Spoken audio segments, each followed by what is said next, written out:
بسم الله الرحمن الرحيم. الحمد لله وكفى والسلام على عباده الذين اصطفى صلى الله تعالى عليه وعلى آله وأصحابه ومن والاه. ثم بعد، رب اشرح لي صدري ويسر لي أمري واحلل عقدة من لساني يفقهوا قولي. اللهم صل على محمد وعلى آل محمد كما صليت على إبراهيم وعلى آل إبراهيم إنك حميد مجيد. السلام عليكم ورحمة الله. Right, so readings for today was from page 90. We'll go over questions first, and then slides as usual. We're gonna not have class next Thursday, because it's a joint seminary session. I forgot it was usually the second period and not the whole day. So we don't have a class scheduled for next weekend, so for next Thursday. But I will be in class. I'll be online, and I'll let you all know, inshallah, what to review or what sections to review for the final. So you can use the class time to review, catch up on any work, and ask questions if you have any questions. Right. So new material will be covered after finals week, inshallah, again in January. Right. So page 82 starts with the etiquette, the adab of prayer.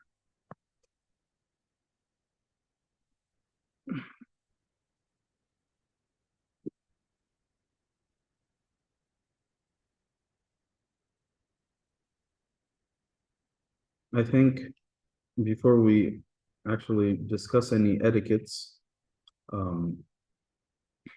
it's important to understand what we mean by an etiquette, right? So culturally speaking, oftentimes what people consider to be etiquettes may be directly from the Sunnah of the Prophet ﷺ, but not called Sunnah, right? They're just looked at it through the framework of etiquette, of adab, right? Sometimes they're not from the Sunnah, but they're just good things to do, essentially, or a formal way of doing something, right? And when it comes to things of the second category, which are not based on the Sunnah, you have to remember that not everybody's etiquette standards are going to be the same, because oftentimes our norms are informed by culture, it's informed by context, informed by circumstances, right? So what some people would consider to be etiquette, others might not consider to be important, right? And vice versa. One simple example is, stretching your legs towards the direction of the Qibla, right? Which obviously you'll find wherever you go, but based on my experience within the Desi culture, it's considered to be tantamount to a sin to keep your legs stretched towards the Kaaba. It's considered disrespectful. However, if you look at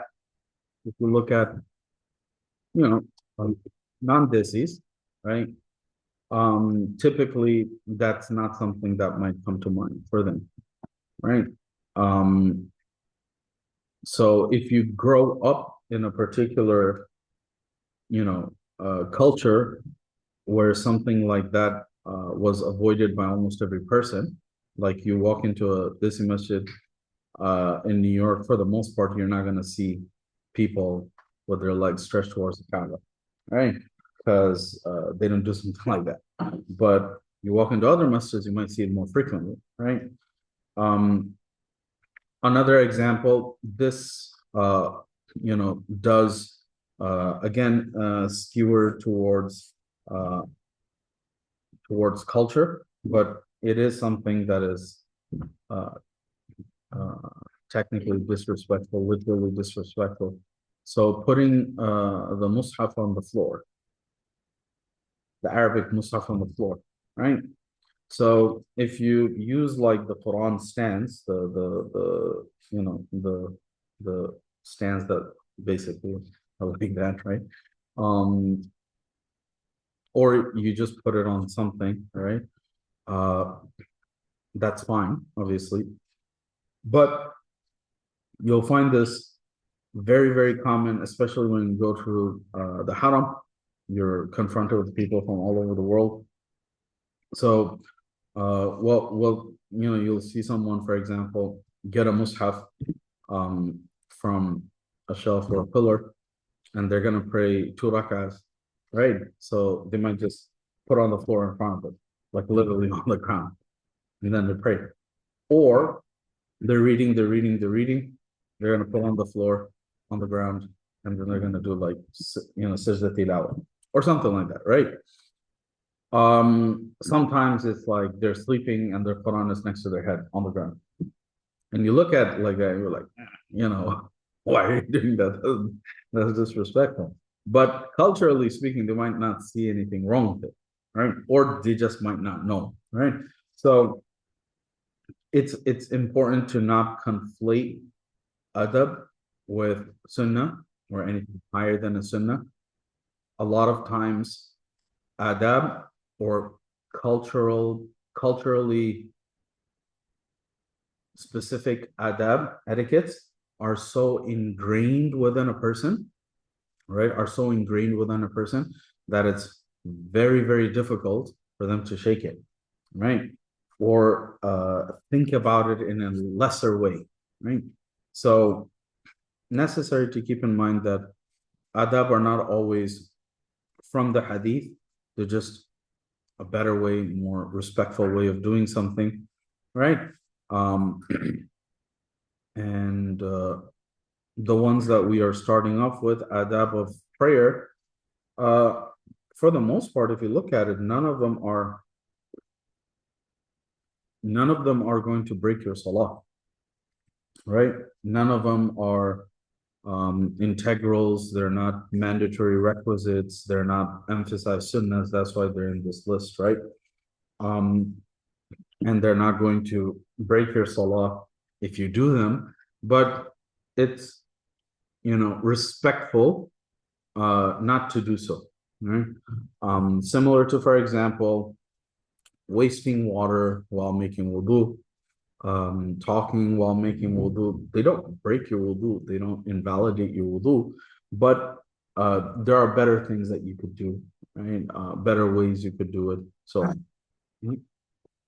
okay.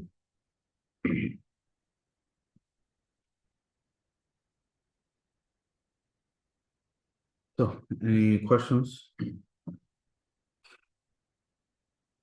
Yes. There was 2 different sections that talked about speech during prayer, but so the bottom of like 83, it talks about 2 different letters and one letter that has meaning. Okay. And then there was a second part that might have answered what my question is going to be, but I don't remember where it's at. So my question is, if somebody were, let's say, praying and they have hypothetically knee injury, they go to I don't know, stand up from prostrating, they feel pain in their knee and they go, ah. Yeah. Does that invalidate the prayer? All right. So this is point number 1 at the bottom of page 83, things that invalidate the prayer. So the point is to utter a word of human speech as opposed to words of the prayer, even if out of forgetfulness. So the footnote, the least amount of speech that invalidates the prayer is 2 letters or 1 letter that bears meaning as opposed to 1 letter that does not, unless it is uncontrollable. such as when one is overcome by a cough, sneeze, burp, or yawn. So I would add pain in that. When a person like winces, for example, right? Say for example, they were sitting for a long time, they're like fell asleep, right? And a sound escapes them because uh their leg has pins and needles, right? Or something like that.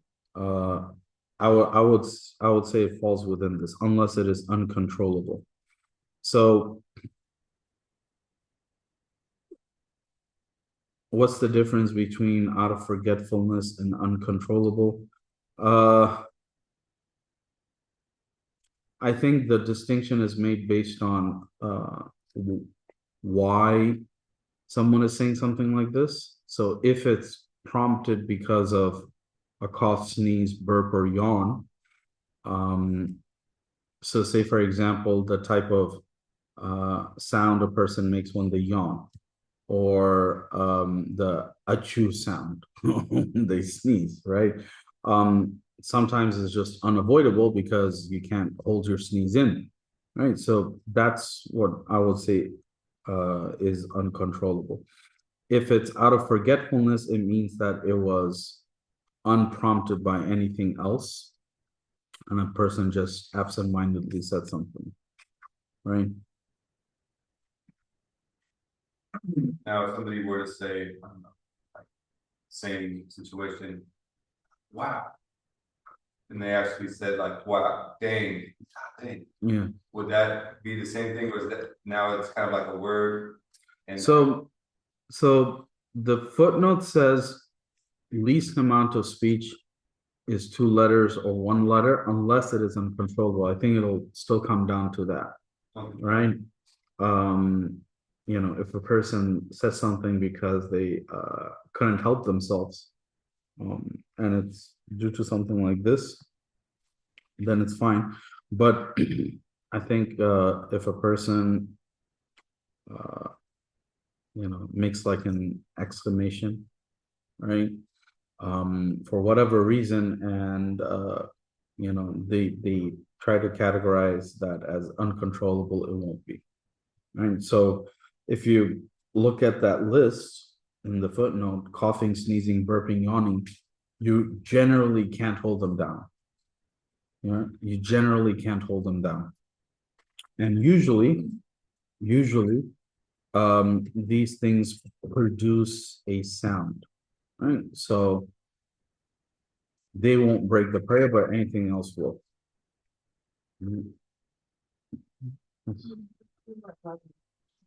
Speaking a lot, using words that resemble a normal human speech. What about during to June, when you read that, or whatever it is that you need? It doesn't necessarily have to be something. All right. So page 84, point number 11, to make supplication, dua, using words that resemble our speech, non-human speech. So the footnote 257, namely a dua that is not found in the Quran or Sunnah, and that is possible to request from a human being. If it is found in the Quran or Sunnah, or if it is impossible to request from a human being, then the prayer is not invalidated. So at least for the Hanafi school, I'm not sure of the other madhahib. At least for the Hanafi school, for fard salah in sujud, even the ad'iyah should be Arabic. All right, so there is very little leeway when it comes to that, at least in the fard salah, because the language of salah is Arabic, and the du'as that could be recited are basically the ones that are found in the Quran and Hadith. If a person knows how to make their du'a in Arabic, then they can make that.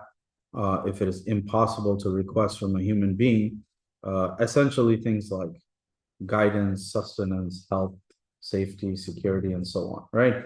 So we're not talking about like small things, right? Generally, yes, everything comes from Allah, but whenever you think of the things that you ask Allah for are not necessarily the things that you would request a person. And all of those things should be at least in the language of salah. And for the vast majority of people who are not able to perhaps express their du'as in that way, they just make the du'as found in the Quran and Hadith that more or less ask for that, right? So as a person is making du'a, in their heart, they could think of the very specific thing that they want. So if they say رَبَّنَا آتِنَا فِي الدُّنْيَا حَسَنَةً وَفِي الْآخِرَةِ حَسَنَةً, then, you know, when you say hasana for dunya, you can think of, you know, safety, security, health, whatever you want in this world. وَفِي الْآخِرَةِ حَسَنَةً is obviously inclusive of all the good that a person can get in the akhirah, which is essentially Jannah, Maghfirah, Rahmah, and so on, right? So, at least for the Hanafi school, I'm not sure of the other. Yes. But can you do it in your heart? Yes, absolutely. This is in any language, right? This is talking specifically about verbalizing a dua, right? Verbalizing a dua. So if a person remains in sajda, they're silent and they're just making a dua in their mind, then that's absolutely fine.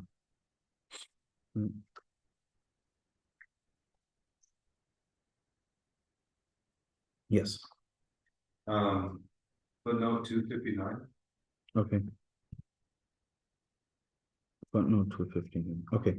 So footnote 259 is regarding point number 15. So this is for the follower, in other words, somebody who is praying behind an imam, to precede the imam by an integral or completely miss one, which the imam does not perform afterwards with the follower, or which the follower does not repeat afterwards. So footnote 259, that is, if the follower performs an integral before the imam and then moves on to another position before the imam performs that integral, such that there's not even a moment that both are in that position together, and the follower does not repeat the integral for the remainder of the prayer, then his prayer is invalid. If, however, the imam performs it while the follower is still in that position, or if the follower does repeat it afterwards, then the follower's prayer is valid. If the follower completely misses an integral, he must perform it later within the prayer for the prayer to be valid. So this is just hypotheticals, right? The first half is much easier to understand. It simply is talking about a person who is praying behind an imam when it comes to moving from one position to another, right? So for example, you know, people are standing behind an imam they are standing behind an imam, and a person goes into ruku before the imam goes into ruku, right? So that's preceding the imam by an integral, right? However, it's okay if the imam joins them in the integral and they're both in that position at the same time, and then they continue following the imam. Sometimes it happens. Generally speaking, this is something that I learned from my teacher, that when, you know, you lead salah, you try to give like a 2-3 second delay for the jama'ah, right? So say for example, starting to say Allahu Akbar halfway through to the ruku, right? Or starting to say Allahu Akbar for the sajda as you've already bent your knees and you're starting to go down. The idea of like a 2-3 second delay is that for the gunners, right, who are just like just ready to move into the next position, you don't allow them to do that, right? And you give, you know, enough time for everyone else, right? When you stand up from ruku, for example, to remain standing for slightly longer, which obviously if you are reading all of the du'as, then that ends up happening anyway. But the point is to give enough time for everyone to join you in that position, because sometimes, you know, some people are just playing catch up because the imam is zooming through and they're not able to quickly move from one posture to another. So you don't want something like this to happen, because say, for example, you're already getting up from the first sajda and somebody is just getting into the sajda. That's going to invalidate their salah because they weren't in that same position. They weren't in that integral with you. Does that make sense? So for the follower, it's to not so say, for example, people who are this is where it's good to take into account that people of different madhahib are praying behind you. So say, for example, when you go into ruku, for the Hanafis that are following an imam, they don't have to care, they don't have to worry because they don't have to read anything. For everyone else who is reciting Fatiha, for example, to give them enough time to finish reading, because they have to join you in ruku. But if you're gonna quickly get up from the ruku and they haven't even done the ruku yet, it's gonna confuse them, because somebody might say, okay, do I just follow the imam into the sajda? Now they've missed the ruku completely. And if they go into the ruku after you've gotten up, it's still the same problem. They weren't in that position with you. So for the imam to give enough time for the muqtadis, for the people who are following him, to do all of the adhkar and the du'as and the recitations, right? And for the followers to not take their sweet time, because some people, they take their time, right? Mind you, this is not about this is not going to include the last sitting, because sometimes, for example, the imam reads fast, right, and they already make salam. That's fine. They can be in a couple of seconds delay because they want to finish reciting whatever du'as and then they make salam, right? Because the integral is the final sitting, not the salams. Does that make sense? So if the imam happens to do salam before they do it, or you don't have to move your head alongside the imams, right? And you don't have to do it. It's preferable that you do it right after. And this is going to come up, right? It's preferable you do it after the imam, because once the imam does the first one and you're waiting, what you're waiting for is to see if the imam is going to do 2 extra sajdas, because that's the point to do it in. So you wait for that, and when you see the imam starting the second salam, then that gives you the all clear that, okay, there are no 2 extra sajdas to do, we're gonna just do salam, right? So if somebody doesn't do it immediately after the imam, their salah is still fine, because they were with the imam in the final sitting, right? But the ruku, the sajdas, especially the sitting between the 2 sajdas, right? Making sure enough time is given for people to get up and sit down and go into the next sajda with you or right after you, right? And for others to not take that much time if they are following an imam. If you are in the habit of reciting a lot of du'as, for example, after the tashahhud, after the salawat, after whatever other du'as that you read in your final sitting, for example, that's fine. But if you are in the habit of reciting a lot of du'as in ruku, making a lot of du'as in sajda, in between the sajdas, cutting it down when you're following an imam, because being with the imam every step of the salah is more important. Does that make sense? So if somebody's a follower, Yeah. even if they jump the gun and they are kind of technically like moving before the imam, as long as they don't make another move before the imam, Exactly. their prayers still valid. Exactly. So say, for example, if it's an imam that's if it's an imam that's old, or they're taking their time, going into ruku, right? And somebody's already in ruku, that's okay, because you don't have to wait for the imam to go into ruku before you go into ruku, because his Allahu Akbar, his saying Allahu Akbar is a signal to go into ruku, right? But if you haven't said it. Exactly. You shouldn't move before the imam says it. And if you end up so say, for example, sometimes, it's like a It's like a, what's that word called?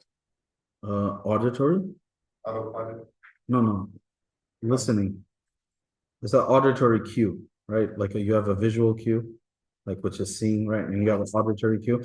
So usually when you listen to someone reciting in salah, when they're ending their recitation, it's usually drawn out, right? So that's an auditory cue. But sometimes then they continue again.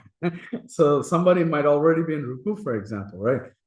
In that case, they'll have to move back up, right? Because you can't just stay in ruku while the imam is still reciting, right? But and this happens, like sometimes I'll notice out of the corner of my eye that as I'm finished reciting, somebody's already preparing to go into ruku. They're moving their shoulders and stuff, and you don't give them the cue until you start going into ruku. And so sometimes it might happen that as soon as you finish reciting, somebody might just go into ruku, or they'll already start bowing, and you can tell from the corner of your eye, right? So, it's not obviously the best thing to do, because you're supposed to wait for the imam to signal by saying Allahu Akbar to move into the next position, right? But as soon as the imam says Allahu Akbar, you might have people who are already in the ruku position, right? Quicker than the imam. That's fine, because it's not like you have to go into ruku alongside the imam, right? But the imam has to give the signal, then you can do so, right? Okay. One point that I want to explain a little bit from my side is point number 12 on page 84. Point number 12 on page 84. So to elongate the letter Hamza in the takbir. So when we say Allahu Akbar, it's a statement, it's a fact. Allah is the greatest, right?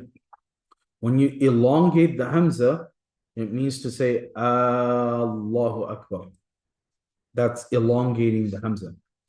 Why that breaks your salah? Because when you say Allahu Akbar, it's a contraction of the word Allah and the Hamza of istifham, which is the Hamza of question, right? So, some of the qira'at at the end of juz number 19, Allahu khayrun amma yushrikun, is Allah better, or the ones that they associate, right? So you don't say Allahu Akbar with that, because you're questioning Allah's greatness. Does that make sense? So when you say Allah, so sometimes a person might, this is the problem with trying to sound good without knowing tajweed, right? Like, people will extend the sounds of different places at the wrong places, and you might end up having something like this, right? So,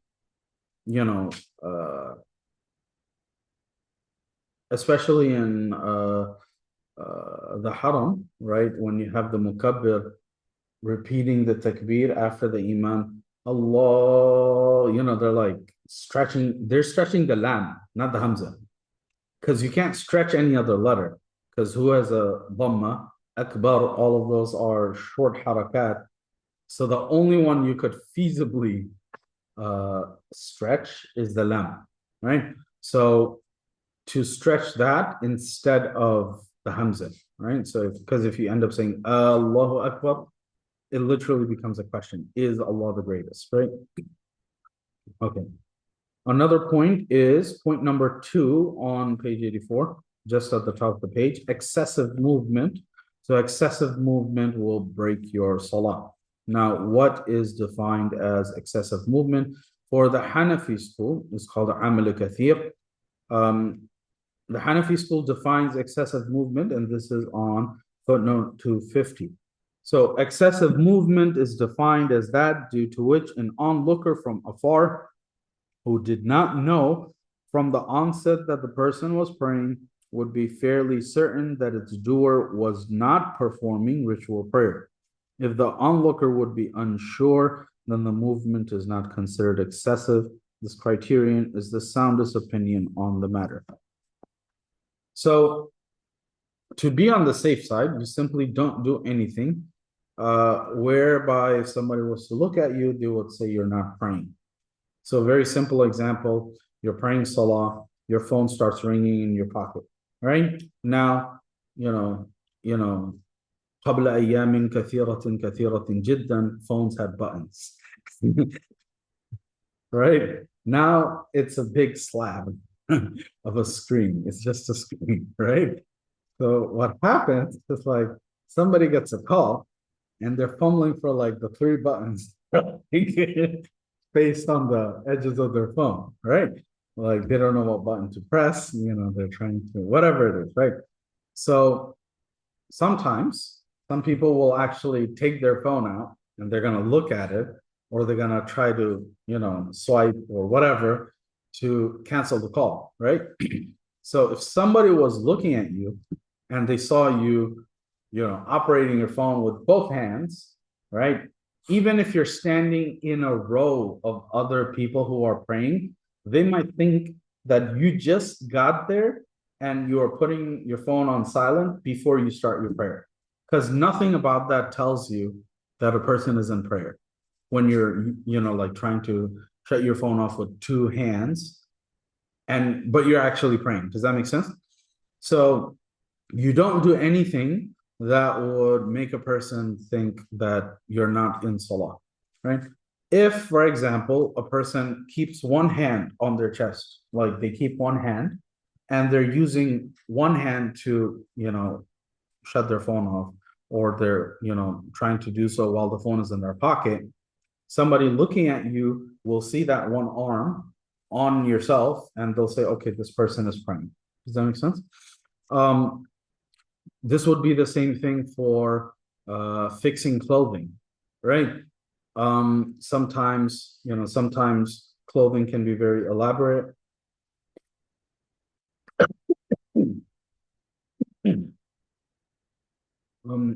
This could be for men also, especially when you're wearing like, the bisht, right? The ones that Haram Imams wear, right? If you're not used to wearing it, it seems very, very complicated, right? There's a method of how to carry it and, so that it's controllable, right? But people who are wearing it for the same time, it's a lot of material, right? They're drowning in material. They don't know what to do with it, right? And if a person is constantly fixing their clothing with both hands, right? If you're wearing a scarf, for example, again, for men, if you have like a scarf on your head, right? The reason why is considered disliked to have the ends of your scarf kind of hang down while you're praying, not outside of prayer. Like to have it hang down is because every time you're in ruku, what's going to happen? It's going to be hanging down and it's going to either obstruct your vision or you're going to be preoccupied with it not touching the ground, and therefore is going to constantly be a distraction, right? So any type of clothing that a person is wearing, if you need to adjust clothing, to do so with one hand. If both hands are required, then to do so as quickly as possible, right? So excessive movement is determined by the onlooker. Like just think of yourself observing yourself outside of salah and, trying to figure out if you would consider that to be in prayer or not. Yeah. Mothers getting into trouble, or some others I will say, oh no, what, or clap, or is that it? So it's borderline almost, right? Because if you're clapping, it's an action outside of salah. If you are, slapping your leg or something, which is found in the hadith actually, because one of the Sahaba in the earlier days, he came to join the Jama'ah and he asked the person, what rak'ah are we in? And he obviously didn't want to talk. So the entire Jama'ah were smacking their thighs, like, quiet, like, why are you talking? And he's just trying to figure out what rak'ah are we in, right? So that's okay, but to not overdo it. So the reason why the Allahu Akbar would be borderline is because it's part of Salah. You're saying it out of context, right? If it's not in response to something, because if somebody comes in with good news and you say Allahu Akbar in Salah, right, without context, and it's a response to that person, then your Salah will break because you're responding to someone else. But if you say it to give them to alert, that's borderline, because again, it's it's not human speech, basically. It's not just anything else. But I think the rule is to not overdo. So if it's, for example, grabbing a child that's trying to run away. So at home, for example, when we pray, my two sons, they're obviously they come because everyone's there, and the older one has started praying with us, right? Alhamdulillah, like he follows the movements and everything. So a couple of weeks ago we were praying, and my younger one, who's just a year and a half, he's the wild child. He's running around, and he comes to his brother and he's like poking him, and he's like, stop, I'm praying. Like in Salah, right? So sometimes he'll run around and you have to grab him, right? So, if a child is like running past you and you grab them, or you sometimes, you have to hold them while praying. So to hold them with one arm in ruku, for example, right? So that for a person who's watching you or sees you at that moment, they don't think you're in prayer. They don't think that you're not in prayer, because if you were to keep a hold of them with both arms in ruku, it doesn't look like a ruku. It just looks like you're bowing down with them, right? But if it's like one hand on one knee and the other one is just holding them, that still tells you that, okay, this person is praying, right? When a person, like carrying a child in Salah, for example, keeping them in front and not on the side, right? Because it's, first of all, it's easier to do so in the front, but it also lets a person know that, okay, visually, that you're still praying because you have your arms, right? But I don't know if it's different for any other madhab, but at least for the Hanafi school, it would be considered excessive. For example, if somebody literally moved from their place of prayer and brought their child back from like a couple of feet away. Does that make sense? Like if you're moving from your place of prayer, this, months back, before he stopped doing it, my younger one, in the room that we usually pray in, there's like a lamp in the corner that he was fascinated by completely, and he'd wait for all of us to start praying before he went there. Like for some reason, he figured it out. So he'd go to the corner as soon as we started praying, and then he'd be like shaking the lamp. So twice we had to break our salah because he was like about to just bring the whole thing down. But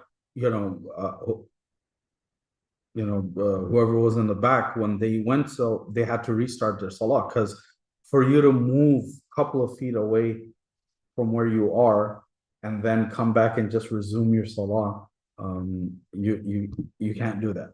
Yeah. For reading, I think it was in a thick book, I don't remember which book.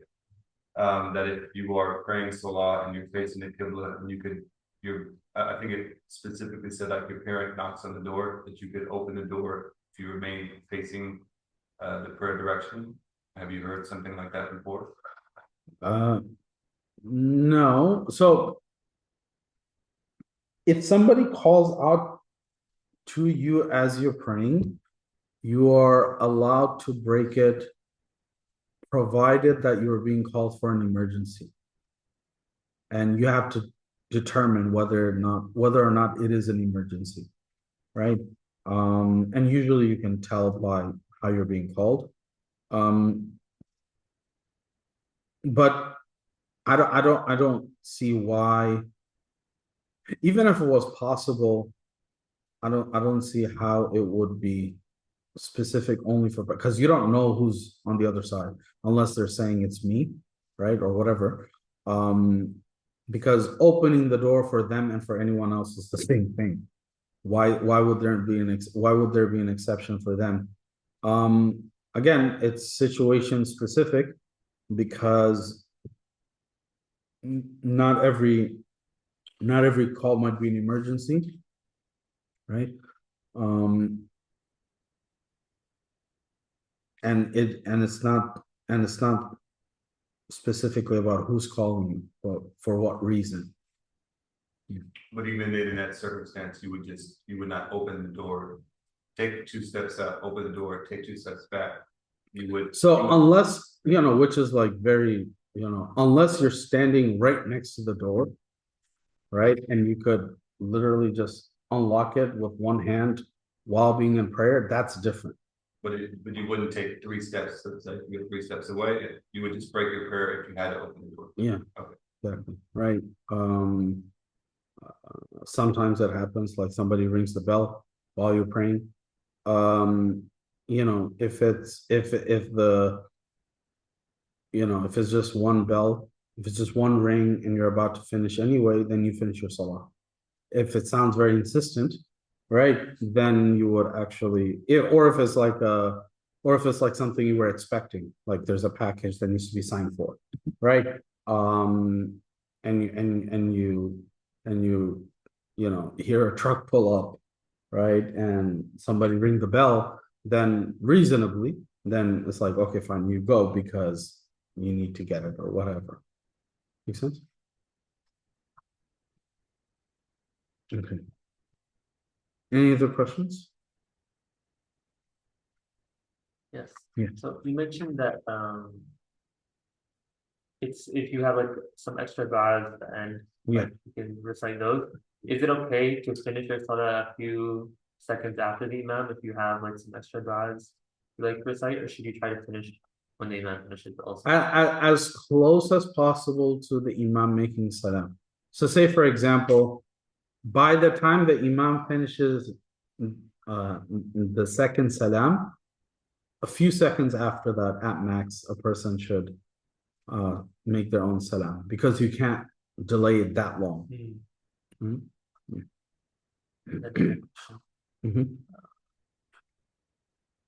It's page 84, number 3, to eat even if a little.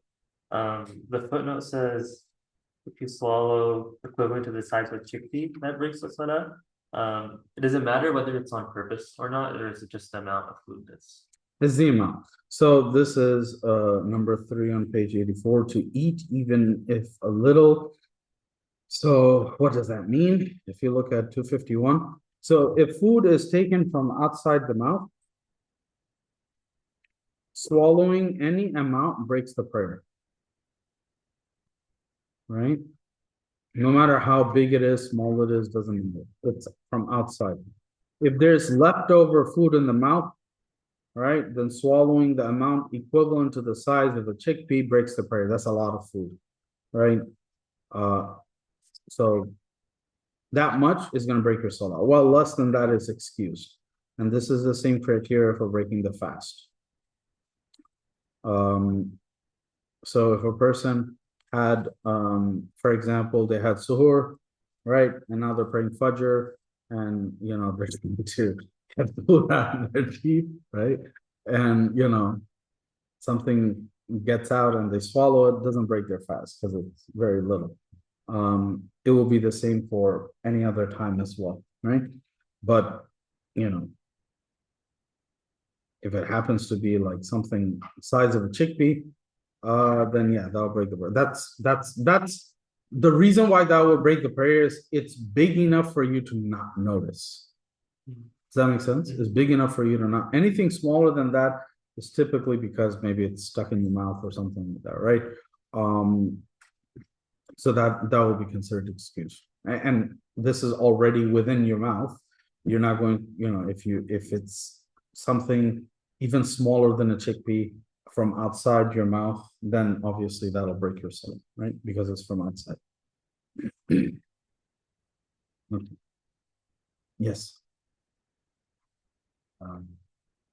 On page 88, Mhm. footnote 283, Okay. it talked about that if you're hungry, says that it would distract you from prayer, that it's better to eat and then pray. If you're fasting, Mhm.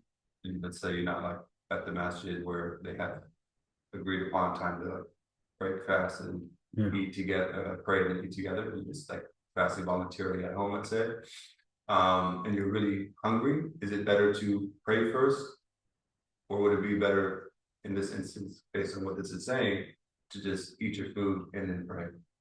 I mean, obviously a person has to eat to break their fast, and that's going to be before they start praying, right? Because as soon as the time of Maghrib comes in, you're not going to start praying, you're going to break your fast first.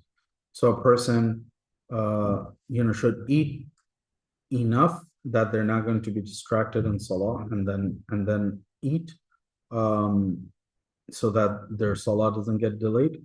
This is usually something that masajid have to deal with, right?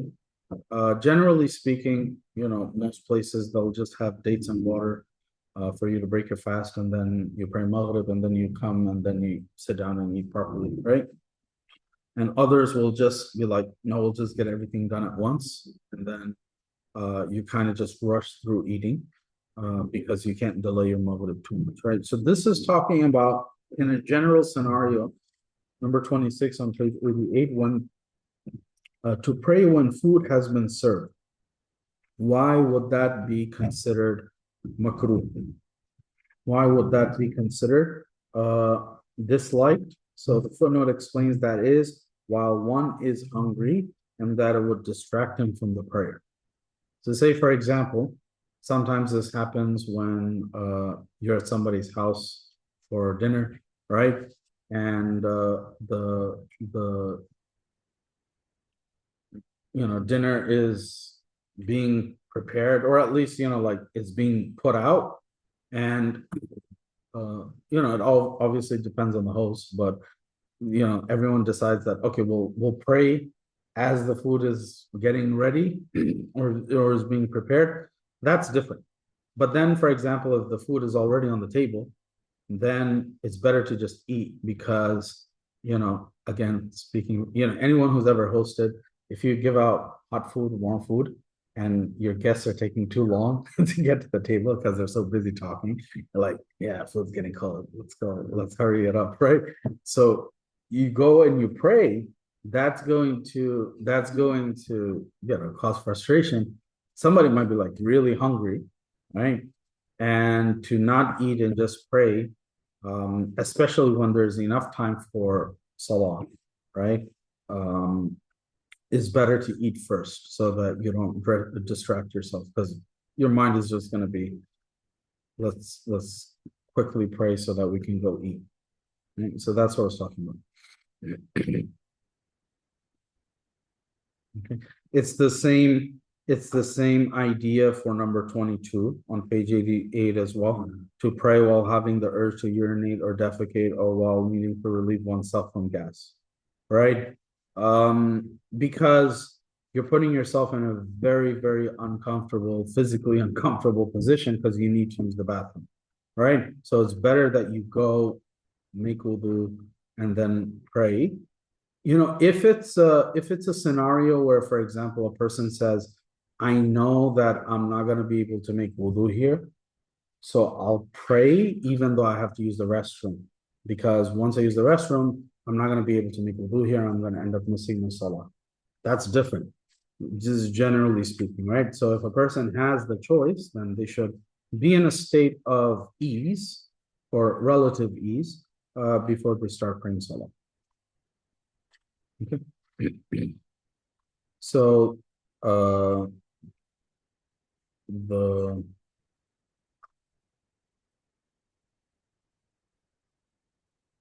reading was up until page 90, if I'm not mistaken, I think it was up until abandoning the prayer. Because praying on a riding animal, which is on page 90, is right before prayer of the traveler. And I think on the slides, that's where I talk about praying salah on a bus, train, and all that stuff, because that's our equivalent, right? Okay. So slides themselves are not that much.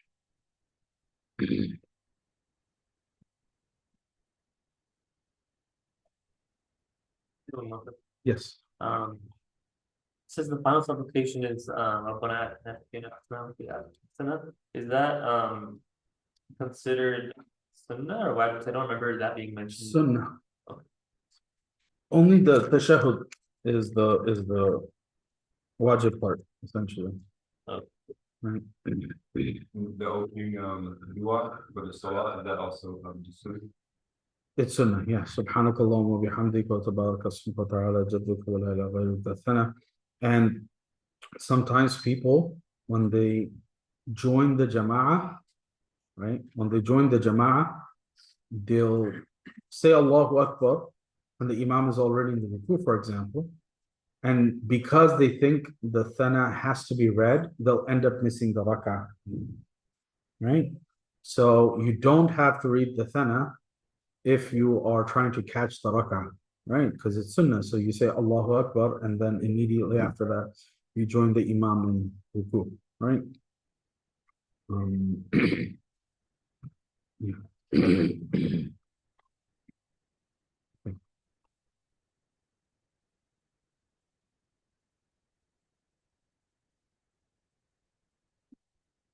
So we are in week 15.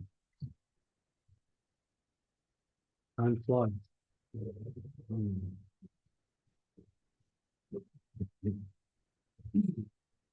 Anyway, 15 weeks already.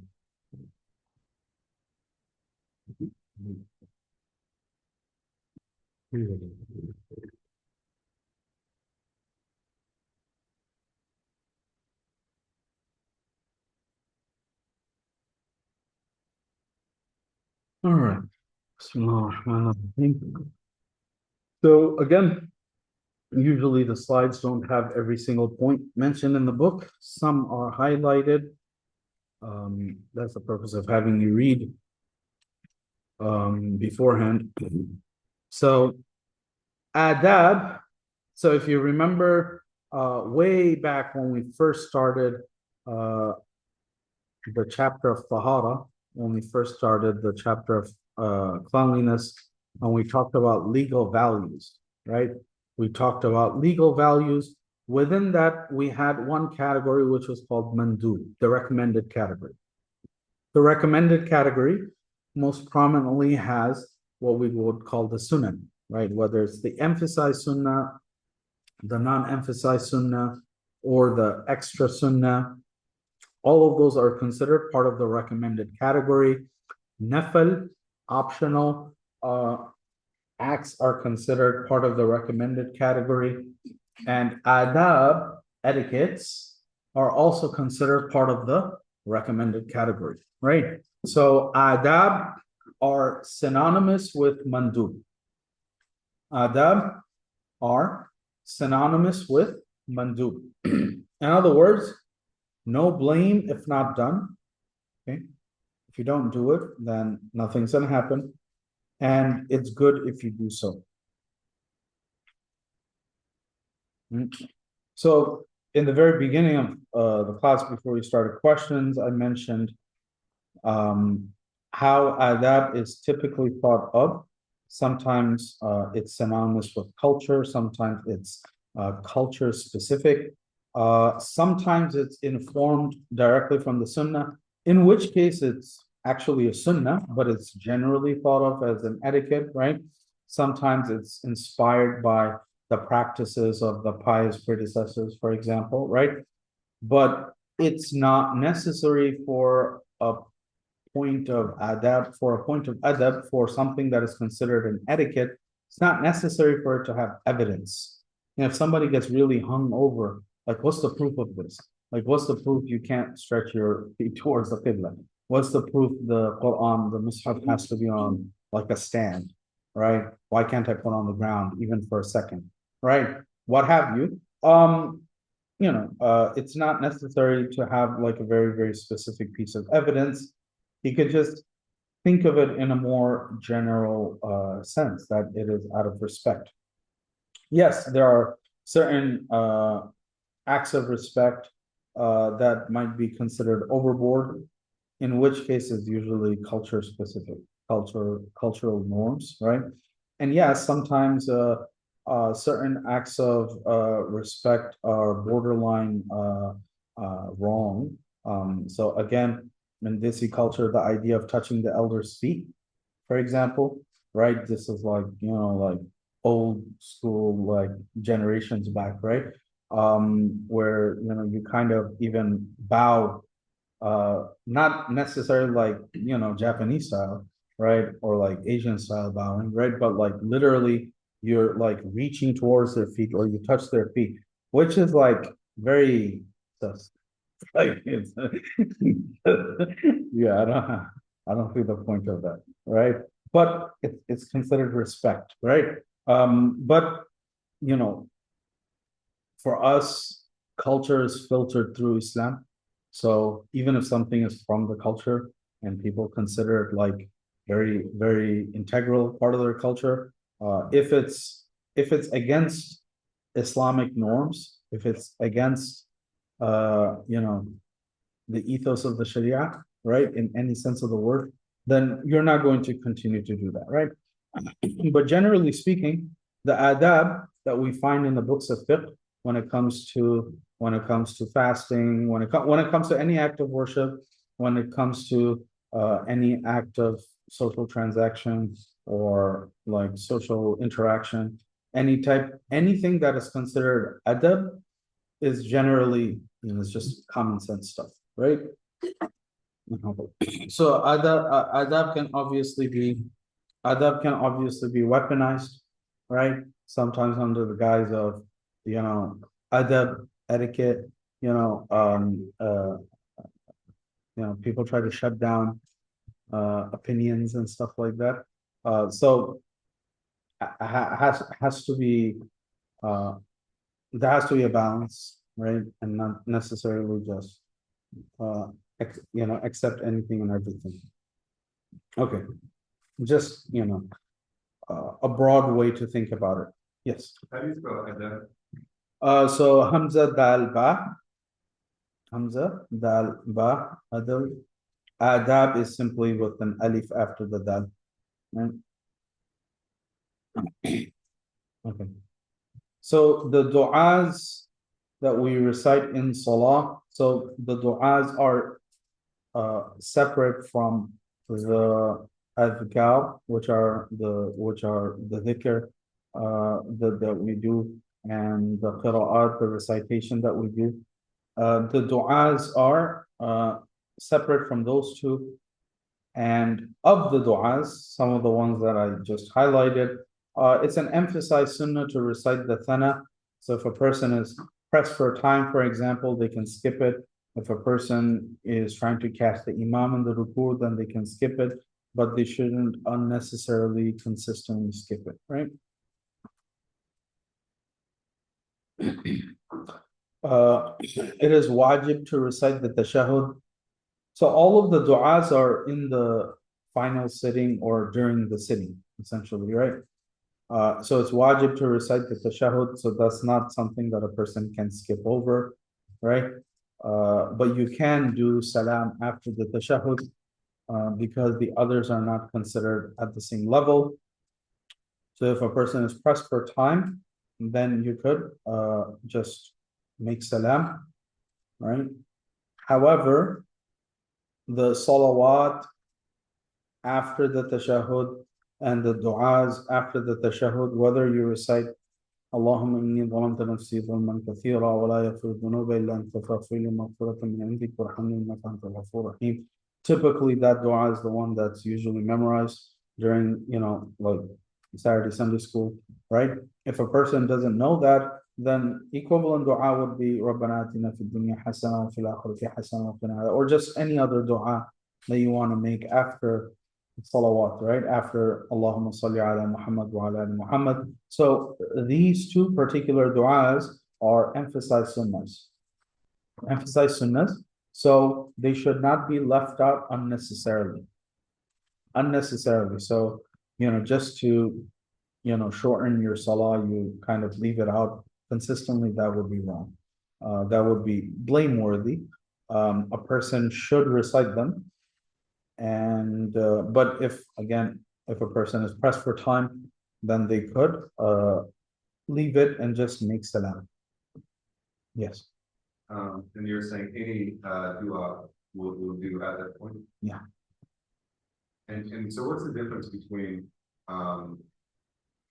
wajib? So if you leave out a wajib, it's already sin. So based on the categories that we covered last week, if a person leaves out anything from the prerequisites, or if a person leaves out anything from the preconditions list, from the integrals list, then their salah is null and void. They have to start over. If a person leaves out anything from the mandatory requisites, which are the wajibat, if a person leaves that out intentionally, their salah breaks. If a person leaves it out mistakenly or forgetfully, if they leave it out mistakenly, then they can fix it by doing the 2 extra sajdas at the end. And if a person leaves it out forgetfully, then their salah is okay, because it was out of forgetfulness. The emphasized them. No, the wajib. The emphasized sunnah is a person should not leave it out consistently and unnecessarily. If a person does it, then they get reward. If a person leaves it out even deliberately, it doesn't break their salah, but they just get less reward. They give less reward, or put the book that is yeah, it's like blameworthy. It's not good. But is that like same as it's like being almost sinful? If it's consistently and deliberately, then yes. Right, but if it's once in a while and consistently, if it's once in a while deliberately, then it's wrong, right? But it's not going to break your salah. It's not a sin per se. So it's necessary to know the categories under which all of these actions fall, because it allows a person to figure out, how to fix it if they end up making a mistake regarding it, right? The last one is, it is wajib to recite the qunut, and this is for witr, which the Hanafis consider wajib, right? So the qunut itself has different versions from the hadith, right? So whether a person recites Allahumma inna nasta'inuka wa nastaghfiruka, or Allahumma nastahdik, or whichever one you are comfortable reciting, or the one you have memorized, that's going to count as a qunut, right? Or Allahumma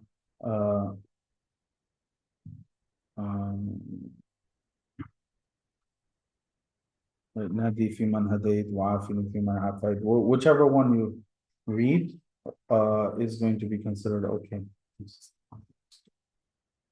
But during like a fuck prayer, like actually, not during. So the qunut, which is called like the qunut nazila, which is usually recited during times of difficulty, right?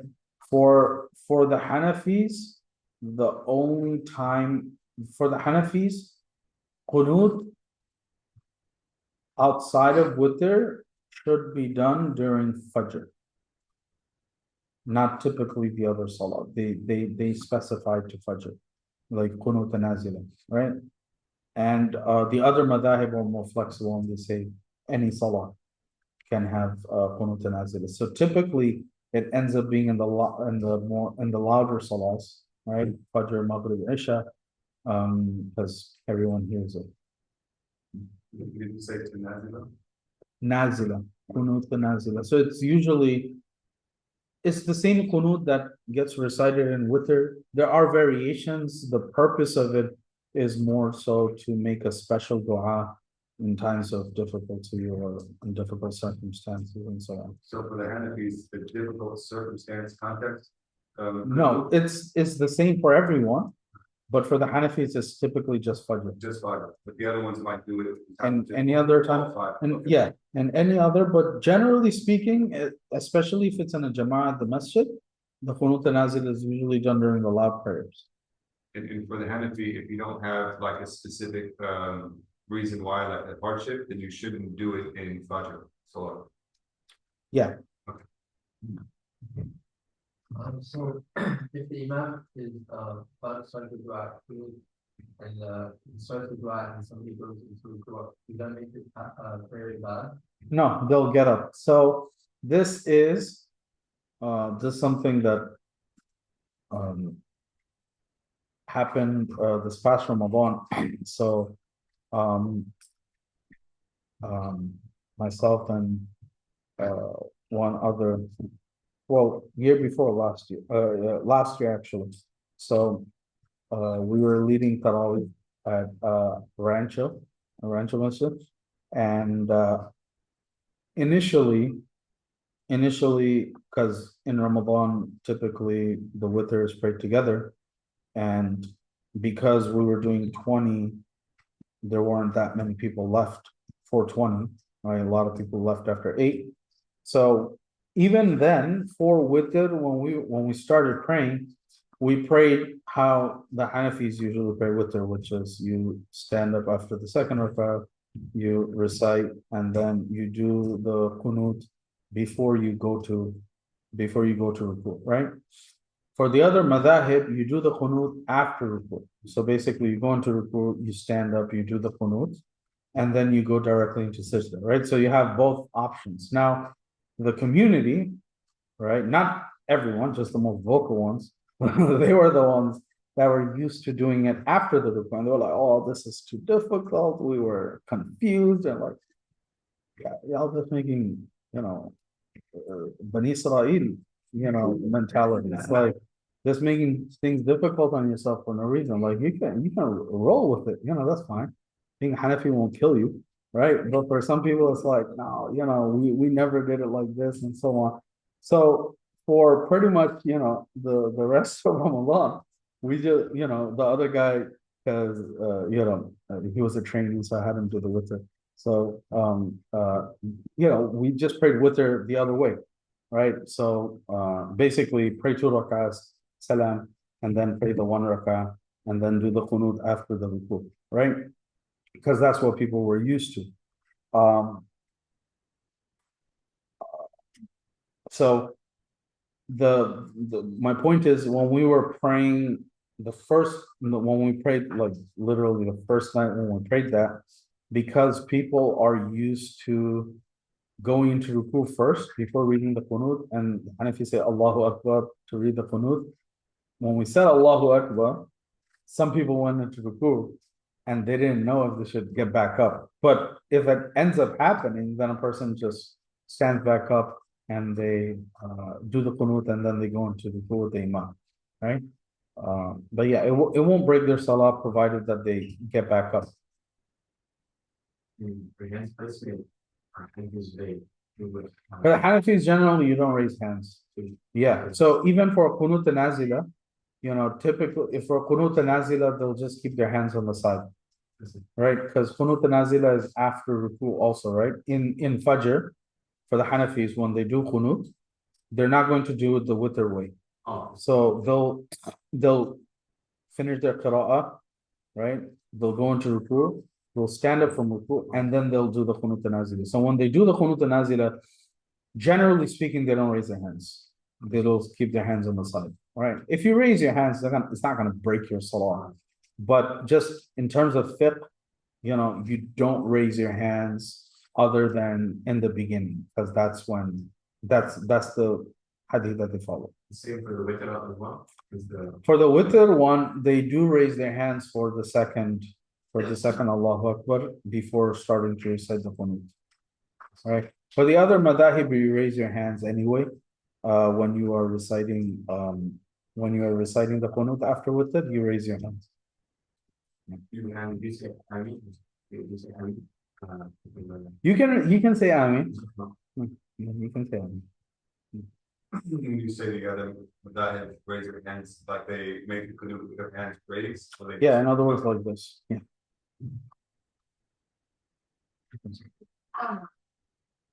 Is this, did you make the slide as in like the du'as are falling under the adab section, or is this? Yeah, this is the du'as, supplications of prayer, I think is titled, right? Oh, and that's underneath. Yeah, Okay. yeah. So generally speaking, the slides are according to the chapters of the book. Because I touch upon every section through the slides, but I just titled it du'as here, but it's specifically talking about the four main du'as of salah, right? So your thana, your tashahhud, your salawat, other du'as, and your qunut. But just to kind of clarify, this is not under adab because there's student mu'akidah here. Yeah, exactly. Yeah. Why Yeah, this is specifically with regards to the du'as, right? Okay. We have the mufsidat. Mufsidat are basically the things that break your salah. So these are mistakes that cannot be rectified mid-prayer. In other words, you can't reverse, you can't go backwards, right? They cannot be fixed, or they cannot be fixed by sajda sahwi. In other words, you cannot fix them by doing the extra sajdas at the end. Right? So we talked about a good number of them. The first one to talk, even if it's one letter that has meaning, right?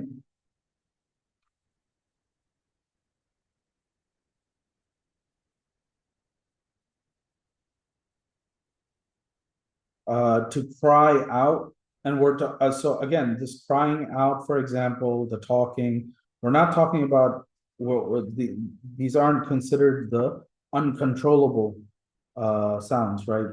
That might come up because of a sneeze or a cough or a burp or a yawn or out of pain. So crying out, for example, right? If a person is crying, even if it's like their voice is shaking, even if you can literally hear them crying as they're reciting, if it's because of the recitation, then it does not break the salah. But if a person cries out, and it's not because of the recitation, it's for some other reason, then it will break their salah. Just like also during versus making dua during sujood and start crying. Yeah, that would be because of, again, that would be because of the du'as, right? That would be because of the recitation. It's talking essentially like for like a dunyawi reason, essentially, right? Or making a sound because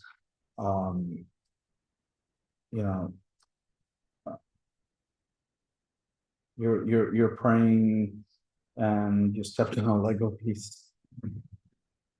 Can happen, right? You cry out, that's gonna break your salah. Yes. If somebody has like a chronic injury or ailment and it's very painful and they oftentimes will cry out of pain due to certain movements, should they not make those movements in prayer? No, they can. It's just, if it's the pain is uncontrollable, if the response is if the verbal response to that pain or the verbalization of that pain is controllable, then they should try to control it as much as possible. Like even just to make a muffled sound instead of like a full-on sound, right? But if it's just out of reflex, then that would break your salah. To respond to someone even through dhikr, right? You can't be clever, right? About it, right? You know, somebody's, somebody says something and you say inna lillah or something like that, right? Has nothing to do with salah. Even if it's even if you end up matching it to when you actually need to say it. So say, for example, somebody gives you a good piece of news and you're about to go into ruku anyway, and then you say Allahu Akbar, just loudly, because it answers the person and you're going to ruku, that would be considered responding to someone, right? So that would break your salah. So even if it's through the dhikr, the only time you are allowed to respond, or at least say something through dhikr, is when, for example, the imam is standing up when they're supposed to sit down in salah, right? And to alert the imam, you say subhanallah, which is what the congregation is supposed to do. That is for something specific, and that's permitted, right? To turn away from the qibla. So this is where all of the questions about running after a child or something like that, like turning away from the qibla.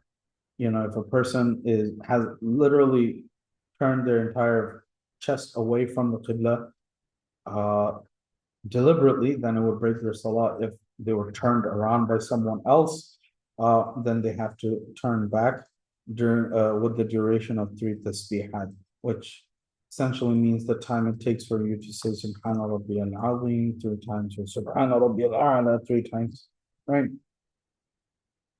So that's how much time you have to turn back to the Qibla if someone turns you away from it. To make dua using human speech. So again, verbally, right? If a person makes dua like that in their heart, while their tongue is making dua through verses of the Quran, or du'as from the hadith, or even if they are verbally quiet, but in their mind they're repeating a dua, right? Then that's different. We're talking about verbally making dua using human speech. To elongate the hamza during the takbir, I explained this one to say Allahu Akbar changes the statement to a question, right? Is Allah great? So that would break the salah. And we also talked about this one, to precede the imam by an integral. So the person again goes into ruku before the imam says Allahu Akbar, that's going to break their salah. If the person goes into ruku as soon as the imam says Allahu Akbar, that won't break their salah, provided the imam joins them in the integral and they're with the imam in that integral. Does that make sense? Yes.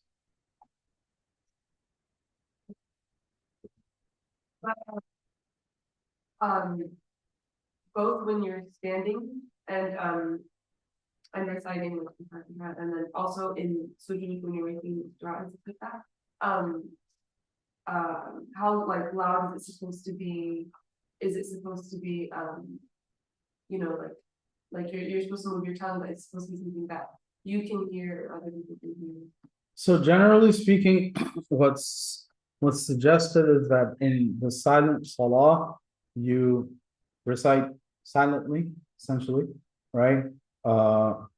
And reciting silently means reciting without sound. So basically, you move your tongue and mouth. You don't recite in your mind. You move your tongue and mouth, but you don't have to, read with volume. When it comes to praying on your own, and it's the loud salah, right? Then to recite audibly, right? At least to the point where you are able to hear yourself, even if it's quietly, right? So a person's voice can be quiet but audible. As long as it's audible to themselves, that's fine. But if it's too audible, then it goes into like loud, right? Some people are infamous for this, that you pray next to them, you can hear all of the tasbihat that they're reading, because they're loud, their quiet is very loud. So, like sometimes people think whispering is quiet. Whispering is not quiet, because it travels. Murmuring is quiet. Like you can't hear that, right? So it's like when whispering is like you can really make out what a person is saying. So, especially when it comes to praying in jama'ah, right? And you're standing next to each other,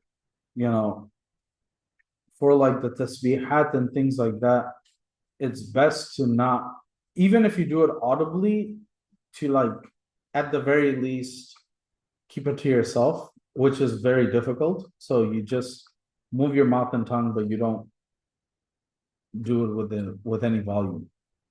Does that make sense? Do you need to wait until the imam finishes saying Allahu Akbar before you go? Because I've prayed behind some imams who like they say a really long Allahu Akbar, and like half of the Jama'ah will go down and half of them will like stay up until. Yeah, generally speaking, the Allahu Akbar is the signal to go into a position, and the Allahu Akbar is supposed to be said as you're going into the next position, right? So those who do go into ruku as soon as they hear Allahu Akbar, most likely they're doing it because they think the imam is also going to go into ruku at the same time. And for the imams, generally speaking, there shouldn't be that much of a delay, right?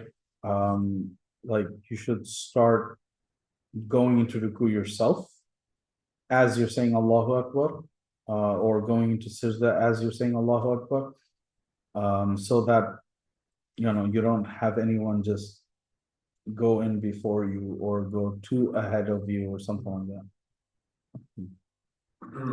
I've prayed next to somebody who consistently like recites something, not just in solo, like in quiet prayers, but actually when the imam is praying out loud, he'll recite something different.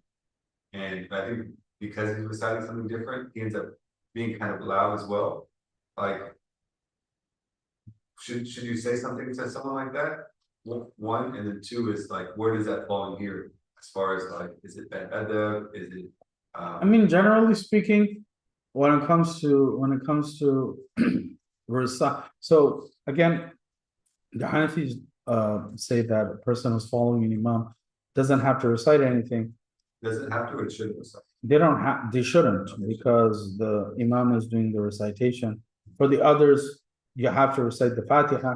So what ends up happening for some people, and I've kind of seen this, which is when the imam is continuing the recitation and now the person has to recite Fatiha. It's difficult for some people to recite Fatiha as the imam is reciting their qira'ah, right? So to compensate for that, they'll be audible, because they trip up otherwise, right? So if it's for that reason, then there's nothing you can do about it. For some people, they'll just recite it very quickly, and they don't have a problem. For some people, it's difficult to kind of. In your example, you're saying that the imam will recite a Fatiha aloud, and then you get another surah, and then they'll start the follow. So the other madhahib say that a person who is following an imam has to recite Fatiha. So generally speaking, they'll start reciting Fatiha either after the imam finishes Fatiha himself, or they'll read alongside the imam, right? So if it's usually after the imam finishes Fatiha, or what have you, in the first two rakahs, so that's usually when the imam is reciting after as well. That's when they'll recite the Fatiha, right? And for some people, it's like not possible for them to read it quietly because they get confused with the imam also reciting. Right? So that's different. Okay. So the makruhat, or the makruhat are kind of like the adab, in the sense that some of them might be directly from the sunnah, where the Prophet ﷺ discourages, or the Sahaba, for example, were discouraged, in doing something, but they mimic the adab, the etiquettes, in the sense that some of them might not have specific evidence. It's just common sense because they are distracting. Generally speaking, if you look at the entire list of makruhat, these are things that might just distract a person from prayer or prevent it from being less than optimal. Does that make sense? To prevent it from being less than optimal. So number one, to deliberately omit a sunnah. And the deliberate omission is for no legitimate reason. I guess I should just write that. To deliberately omit a sunnah without reason, right? So obviously, if it's with reason, if a person, for example, is pressed for time and they're skipping the thana and they're skipping the salawat and things like that, then their salah is still valid. So to deliberately omit the sunnah without reason would be fine. Sorry, without reason won't be okay. Yes. I think you talked about it last week, but if you did, can you remind me, if you're doing voluntary salah, you still need a reason to omit the sunnah aspects of the salah?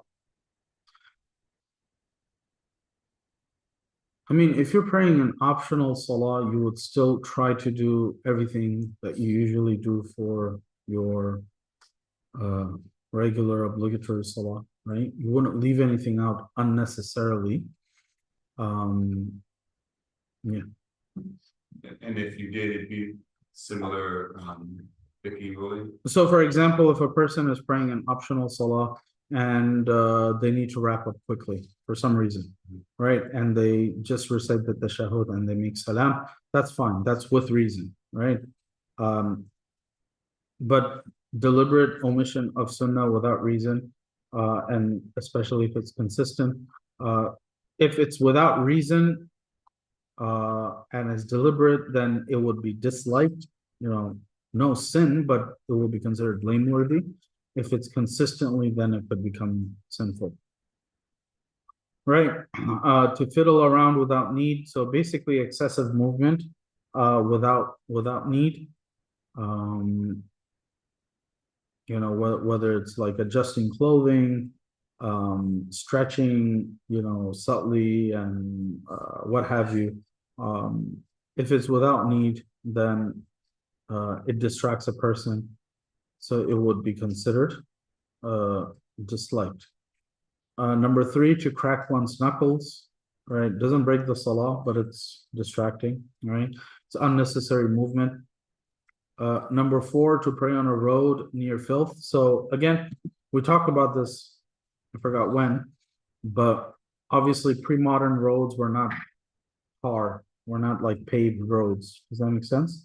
So you had essentially, mud roads, dirt roads. Does that make sense? So very easy to be praying where you shouldn't pray, or to pray where it's muddy or something like that, right? So to pray in a place like that would be considered disliked, or to pray near like filth, right? Deliberately, when you could pray elsewhere, would be considered disliked. If a person is praying in a parking lot, for example, and they're praying on, it's paved, right? And they have like a prayer mat in front of them, then that's different, right? That's not going to be considered disliked. Wearing clothing with animate objects doesn't break your salah, but it's disliked primarily because it distracts people around you, especially if you have like an entire essay written on your back, right? The person standing behind is reading the essay, right? It's like, they're more interested in the patterns and the print of whatever you're wearing, right? Versus concentrating on salah. So, you know, you could say it's like wearing clothing. With animate objects is more obvious. With inanimate objects or just, you know, yes, there's the aspect of controlling yourself and not just allowing yourself to be distracted, but you know, you don't want to facilitate distraction either, right? Yeah. The last one, praying in front of people who are sleeping.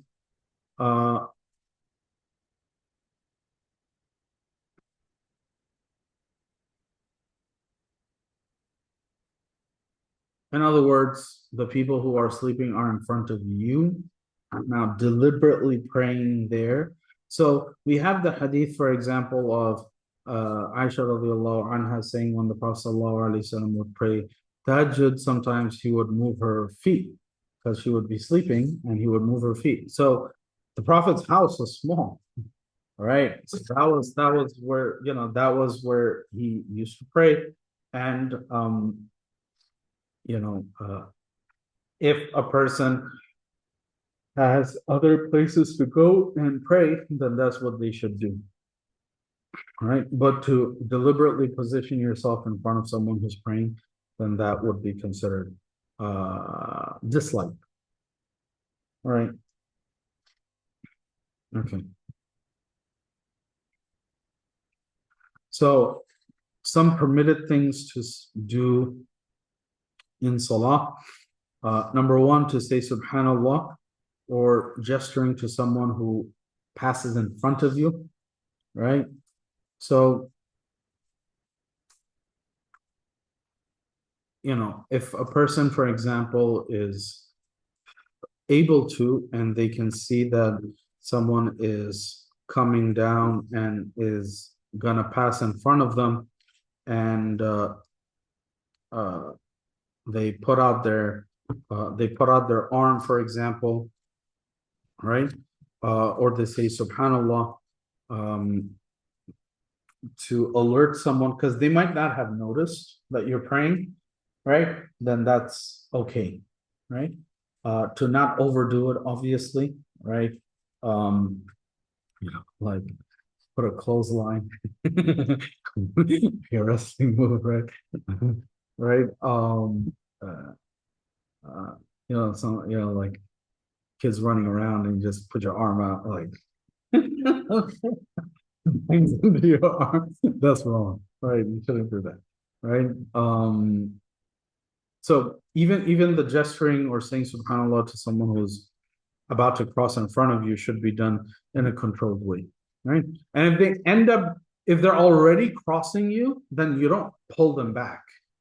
You just let them go. Does that make sense? Like you don't say subhanallah once they're already halfway through. Does that make sense?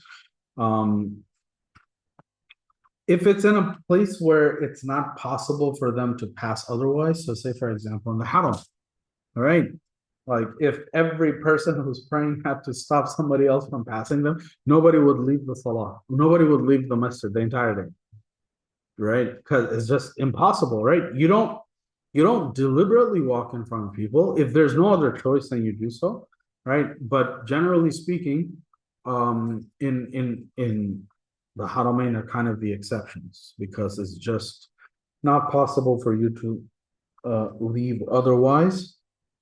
Or people start doing tawaf, for example, right? Especially for the rows that are right in the front, right? People start doing tawaf right after because they're gunning for, you know, Hajar Aswad, and they start doing tawaf and you're still praying your sunnah, right? Or tawaf is still happening and praying and people are far away, but they're praying, right? So that's specific to the haram, right? But generally speaking, you know, we shouldn't cross someone's path deliberately. What's at least the amount of space that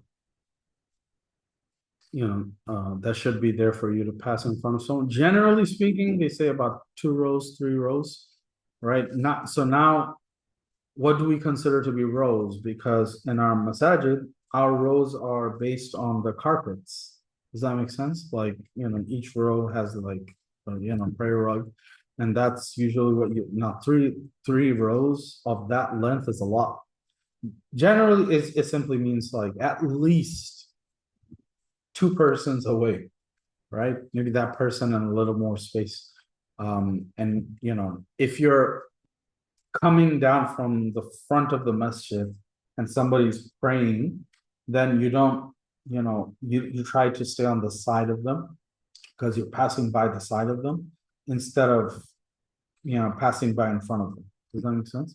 And if you have to pass in front of them, you do so as ahead as possible. Yeah. It's always happens during Jumu'ah, but some people finish their sunnah, some people are still praying. Is it better to like jump through or like lead your way through to avoid people, or should you just go in front of them, or like just make a straight path for them going to get out of it? It's better to wait and kind of go through the sides essentially, right? Generally speaking, from what I've seen is people who are right after Jumu'ah, a lot of people need to head out, go and get back to work, for example, right?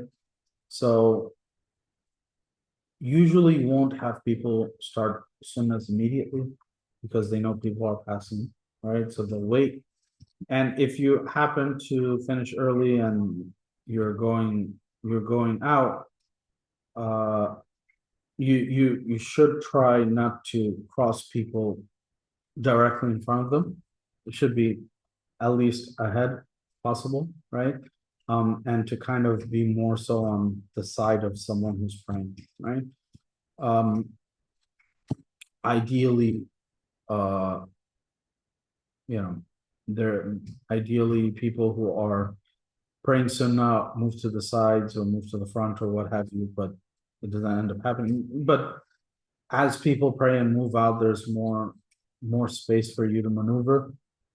Generally speaking, you shouldn't just pass in front of someone deliberately. I have two questions. One, I've met people that have said that if somebody walks in front of you, I'm like paraphrasing, they're like a devil, and that you can physically be aggressive with them during No. I don't know if they were like kind of like what hadith, I think something like So that. the hadith about it is where the Prophet ﷺ says that if somebody knew the consequences of deliberately passing in front of someone who's praying, they would wait there for years, essentially, instead of passing in front of someone deliberately, right? So it's to show the severity of doing it without thought. Does that make sense? And yeah, sometimes people are not aware, you might not realize, so you can alert them, but you don't kind of be Yeah, aggressive. like I don't know. Apprehend, Right? manhandle. Yeah. Um, Along with the Okay, and the second one is in the second of the book when it was talking about this, it was saying that it to put a put a barrier. But it mentioned like a pretty big barrier. I think it was like So generally speaking, so say for example, if you're walking through the rows, and somebody's praying and you need to pass in front of them and there's a chair, you put the chair in front of them, then people can pass, right? Some masajid, the ones that are fancy, they have things that are made so it's all uniform, right? So it's typically like yihai, right? Just like stick essentially, that people can put in front of them. So it doesn't have to be like a full-fledged barrier. The idea is large enough that it indicates that somebody's praying there. So for example, a water bottle won't count because a lot of people put water bottles in front of them. Now, some water bottles might actually function as a setter because, right, because it's so big. right? You could take a shower with it, right? Like you have the very big ones, right? So if somebody has that in front of them, or like a Stanley. I don't know if Stanley would qualify because it's not that big. I mean, there are like the memes right now of like how big they are, like buckets, right? Um, uh, maybe if it's a Stanley with all the accessories, because they have like the trays and stuff, and there's so much stuff on it, right? Well, it already fell out of fashion, apparently. I don't know. What was before the Stanley? Hydroflex, right? Yeah. Like oh, like the company? Yeah. Before the Hydro was Yeti? No, Yeti's more of the coolers, right? No, Yeti. Yeti? Right? Mhm. Yeah. It's like. Yeah, good. And again, it's like, split what you want. Like if you want, the very little. If it's standing up. Right. So. Generally speaking, it's something that has to be high enough that it's visible, right? And it looks like something that you are using as, as a barrier, essentially, right? So,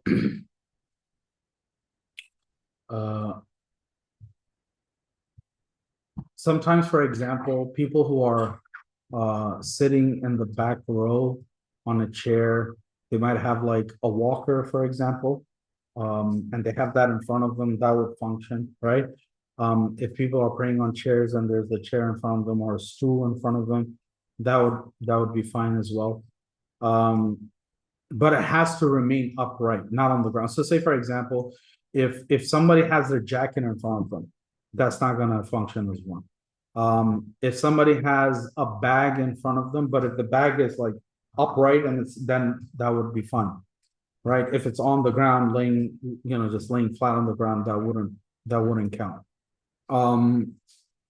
Things like walking sticks or crutches generally are not upright in front of you, but they're not going to count if it's like laid out. So, like, before I read this, sometimes I would put my keychain, my keys, and I could like. Yeah, that wouldn't be. So is it like useless to put it? Because like, let's say people would be walking and I'm gonna like put it at the end of my prayer area, so people at least maybe will look and be like. I mean, some people put it for that reason. It's not gonna stop a person from crossing because it doesn't count as a barrier. So again, it doesn't have to be like a solid object that's of specific dimensions. The purpose of it is supposed to alert us. It's supposed to alert someone that you're praying. And because generally speaking, people will put their keys or their phones right in front of them when they pray.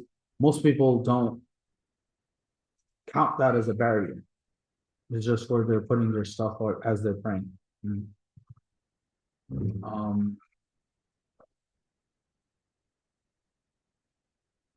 Yeah.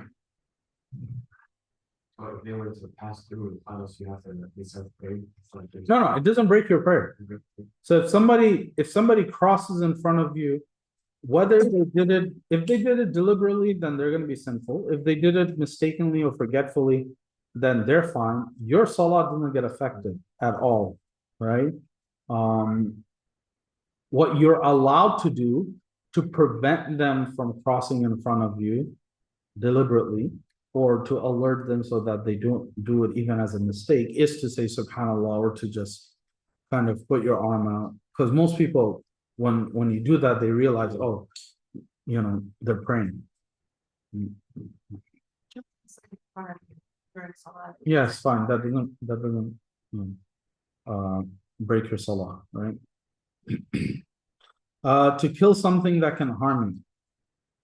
So cockroaches don't count. Right. you know, if it's like a bug that you just, you know, swipe away, doesn't break your salah. But if you're like hopping up and down because you're trying to avoid something under your feet, that's gonna break your salah, right? But obviously, if it's something that can harm you, right? You know, you're in Australia, for example, literally everything that moves there can probably kill you, right?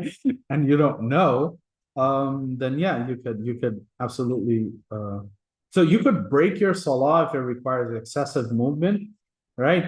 But if it requires minimal movement, but it can still harm you, then you could kill it without breaking your salah, right? To secure one's clothing, right? Again, to secure one's clothing, not to fix, right? Unnecessarily. So, you know, and the time of the Prophet ﷺ and so on, you know, people would wear cloaks and things like that, right? Generally speaking, you know, the idea of like stitched clothing came in much later, right? It's not like the Prophet ﷺ's clothing didn't have stitches, but the way we have stitching, it's not how it used to be either. So it was closed, but things were more open as well, right? So if a person is wearing anything like that, and it's especially if it's covering the satar, right? Then they should make sure that it's secure. So, you know, at home, typically, you know, a person might be praying with you know their usual home clothing. So for men, for example, you know, if they're wearing PJs, you know, that might expose their behind, for example, in sajda, making sure that it doesn't stay exposed for too long, because that'll break your salah. For women folk who might not be, for example, wearing the big one-piece scarf that flows down to the knees, right? Even if you're wearing a t-shirt under that, generally speaking, everything stays covered because it's flowing downward. But if it's just like a normal scarf, and you know, you're wearing short sleeves under, and your arms are kind of tucked under, right? So to make sure that it remains covered, right? On page 87, under looking at is because to gather one's garments to the body before going into school. But like one of the things about an abaya is like there's no way you can like you usually can't go into such unless you're like gathering it up. I think it's specific because when a person is going into sajda, you know, if it's not necessary, then it would be considered disliked. But it's also dependent on the type of clothing you're wearing. So say, for example, the type of pants and trousers that most people wear, like men specifically, require you to kind of hitch it up a little bit, especially at the knees, so that when you go into sajda, your pants are not like stretched to like ripping point, right? Because that might end up happening. That's a function of the clothing, right? You know, there are some, you know, the equivalent for the men is like a thobe and a bisht, like the overcoat on top. But for some abayas, you're like, where does it start? Where does it end? Where are the sleeves? Like, oh man, like, when you go abaya shopping, sometimes you're like what? I don't understand that. Like, well, where are the sleeves? Like, so, like, a lot of them are very flowy, right? So if you just kind of go into sajda, you're taking up a radius of like 2 feet around you. It just poops outward, right? So if you that's the same thing for like bisht and stuff, right? So you got to secure at least, you know, pull it closer so that when you go into sajda, it's not all over the place. Because then somebody else is on your clothing and you're like tugging it, and it's like it becomes a whole thing, right? So it's specific to the type of clothing. If it's not necessary, then to have that much movement would be not ideal, essentially. Yeah. Two-part question. I think in the book it said that for men it's recommended or maybe other to have your head covered. Is that right?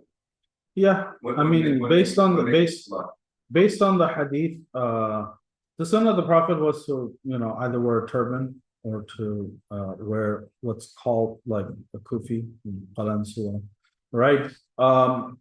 There are, hadith that are interpreted as the Prophet wore it more often than not. And we know that the Prophet wore turban, right? Whether every Sahaba wore it to the same degree, to the same consistency, right? We don't know, right? A person can try to do so, if possible. If not, it doesn't break your salah. It's not a integral part of the salah. For some people, it's a very big thing, right? To the point where if you go into some masajid, they'll have extra kufis on the side, right? Like in South Africa, I've seen masajid where they have sleeves. Literally, it's just like a sleeve, it has like an elastic, right? So for example, if you come in wearing a t-shirt and you'll just put a sleeve on so that your arms are covered for the men, not for the women, because obviously they're not wearing. So because in the book also, like in the books of fiqh, they'll say that unnecessarily having your arms exposed is not ideal. So for some people, that's it's a stickler. So you can't pray with the t-shirt because you're like, oh, your arms are exposed, or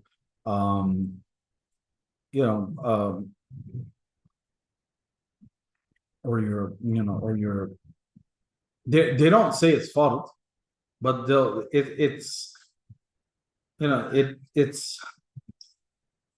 it becomes very, very important, like part of the routine. And therefore, for some people, like praying without a kufi would be like, oh, you did something wrong, essentially, right? But it doesn't break your salah, right? It's not part of the integrals of salah, right? So if a person can, that's fine. If not, then it's fine. So if somebody's praying at home, a man, and or if a man's praying anywhere and he wants to put on a study, I guess to have his head covered when praying, That's fine. and then doing some movement, sometimes it'll fall back. Should you then secure your clothing, or would that be like? You can put it on. I mean, nothing wrong with that. So if it like has a tendency of moving back and forth. So again, it's like if it's something that's gonna constantly distract a person, then putting it on in a way where maybe like tightening it a little or something like that, so it's not constantly moving off, right? This would be the same for people who have if you have like a scarf over your shoulders, right? Whether it's kafia or like an actual scarf, right? The idea of it not hanging over like down your shoulders is that when you go into ruku, you're more worried about it, right? So to secure it, like to put it around your neck so it's not constantly falling out, is better. Okay. Last one, breaking the salah, right? So this is basically abandoning the prayer, or breaking the prayer. So again, it's for specific reasons, for legitimate reasons, and a person will just restart their salah. So when being robbed of something worth more than 1 dirham, even if it's someone else's. So for example, a person is praying and they have their phone in front of them and somebody grabs their phone, then you can break your salah for that reason, right? If you see someone else's phone being grabbed, right? Then you are allowed to break your salah to secure that person's item. But to kind of make sure that you don't misread the situation. Like somebody's praying, their kid comes and grabs the phone and you tackle the kid to the ground. Because you think he's saying the phone, no, it's his dad. He's just trying to watch some YouTube or something, right? So being sure, so you could break your salah to secure an item, provided its value is high. If it's like a bottle of water or something, then whatever. Okay. Number two, it's necessary wajib for you to break your prayer if someone calls for help in an emergency. Someone calls for help in an emergency, and you have to determine when being called if it's an emergency or not. So say, for example, something's on the stove and you smell something burning, right? You don't wait for somebody else to smell it and get to the stove. You break your salah, right? Sometimes this happens. Mother's praying, there's something on the stove and the kids in the other room and it's a bit too quiet. And you're like, okay, what's happening, right? If you can kind of, if you think that they're trying to reach for something that they shouldn't, then you can break your salah. If you're just being called down for dinner, for example, you could continue your salah. You don't have to break your salah for that. If you're being called to kill a bug, right? But you don't know, you again can break your salah if you need to. You can break your salah if you fear that someone else is in danger, right? So a child, for example, in the books of fiqh, usually they'll say someone blind, right, is walking and they might fall because obviously they can't see. So there's a reasonable likelihood of someone being in danger, right? Reasonable likelihood of someone being in danger. Then you can break your salah.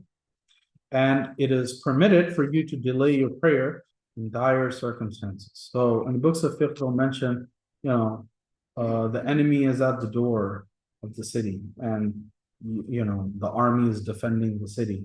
You don't take a salah break even for that, right? There are hadith and chapters that talk about how a person can pray while being on their animal. Like even if you're literally facing the other army, like what they call salatul. So basically it's, there's even like a whole method of how, an entire like battalion or an army could rotate as the jama'ah is happening. Like they'll pray 1 or 2 rak'ahs at a time and they'll switch positions, right? Again, that's permitted because of the circumstance and to show the importance of salah, even in a circumstance like that. But generally speaking, if dire circumstances, then it's not, it's permissible for you to delay your salah. So say, for example, you're at the airport and boarding is happening, right? You can not pray outside because you're already late and they might close the gate, for example. That's a dire circumstance. You're at the hospital, right? Wife's in labor, for example, right? That's a dire circumstance. More specifically, so say someone, for example, someone who's a midwife, right? While helping someone with childbirth, they're permitted to delay their salah. Doctors, surgeons who are doing surgery for like hours, does that make sense? They end up delaying their salah because they can't take a break. Or even when they rotate with like another surgeon, they're not leaving the room. Does that make sense? They're just taking a couple because they gotta like de-infect everything and all that stuff, right? So for situations like that, it's permissible for you to delay your salah, even if you end up missing it. Because you're required at that point, right? What else would qualify?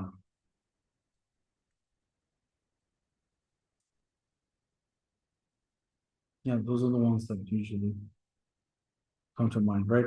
So again, dire circumstances, it's a relative word, you know, for some people, something they might consider something dire when it's not, right?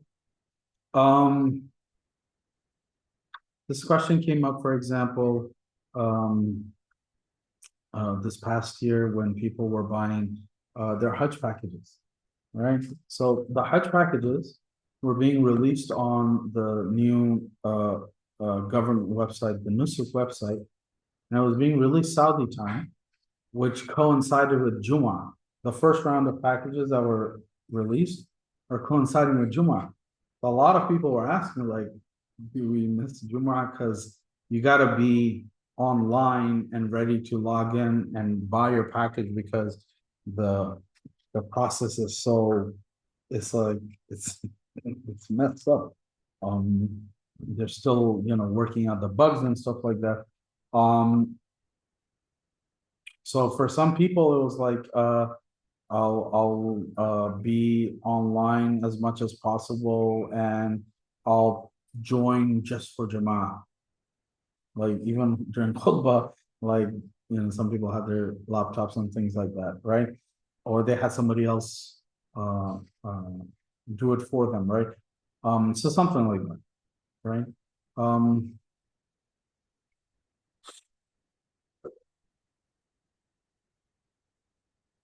Yeah. You know, if it's a situation where you're the one responsible or you're the adult, for example, and you have to be there, you have to be present, right? Then, you know, permitted for you to delay your salah if needed, right?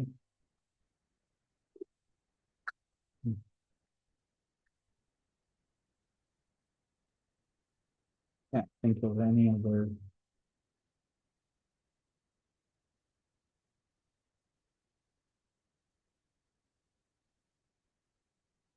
Yeah. Any questions? Yeah. Is the praying with the arms exposed, that's gonna be true? If I'm not mistaken, but it's not gonna invalidate your prayer. But it's not gonna. I mean, ideally no, but it's not gonna, you know, break your salah or anything like that. Okay, so as I mentioned, next week we are next week I'll be online, you know, up until 10, inshallah. And if you have any questions as you're reviewing, you'll be able to ask it, but we won't start a new topic. So on the syllabus, next week is titled All Seminary Joint Session, which might be from 10 onward, but since you're gonna come to class anyway, I'll be here and you can use the class time to review and ask questions if you need. The next 2 weeks after that, inshallah, is winter break, December 26th and January 2.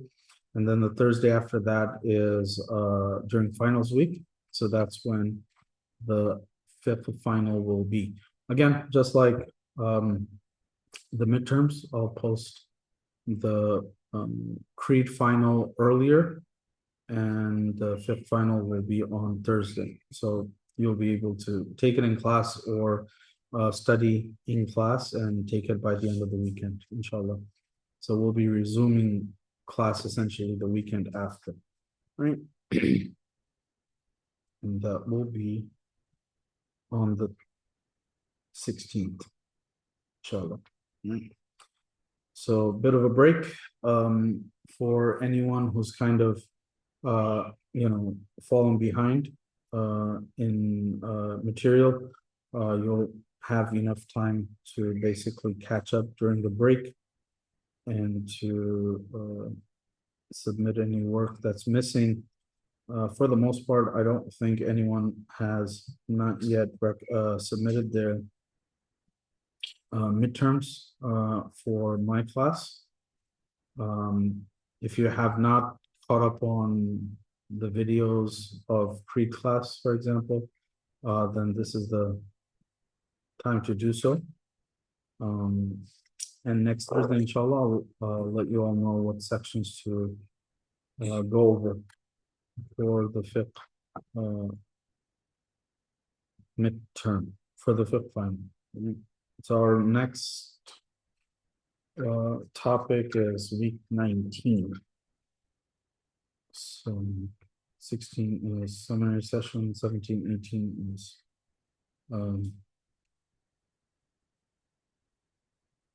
winter break. Okay.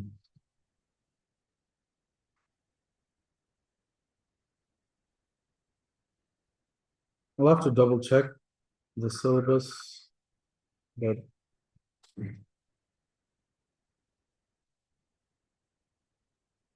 might end up having class.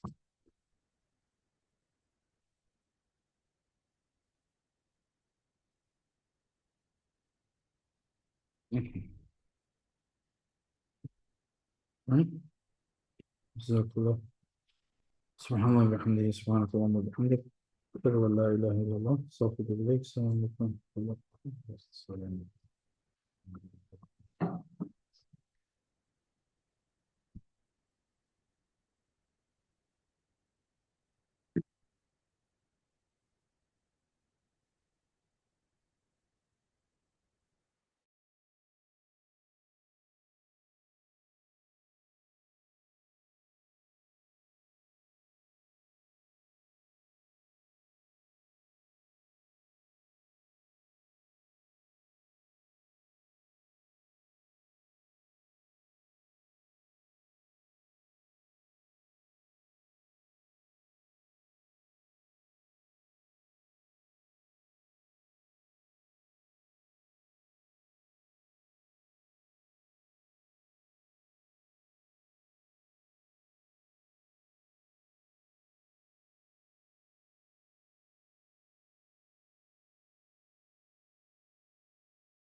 Mira, I thought they might be cookies today.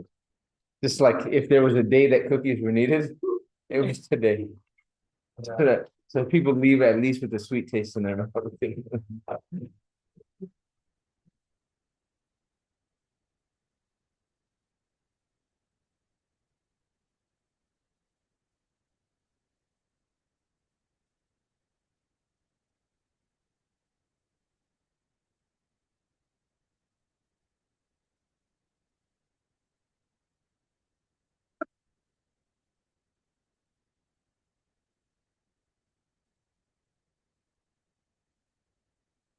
Yes, we said vocab.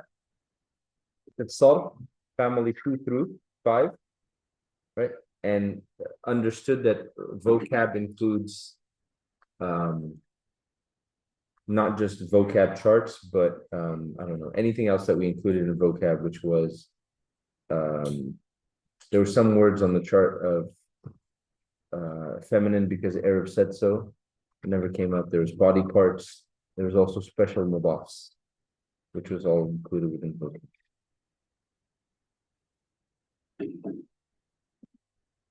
Basically, anything that could be considered a word is vocab.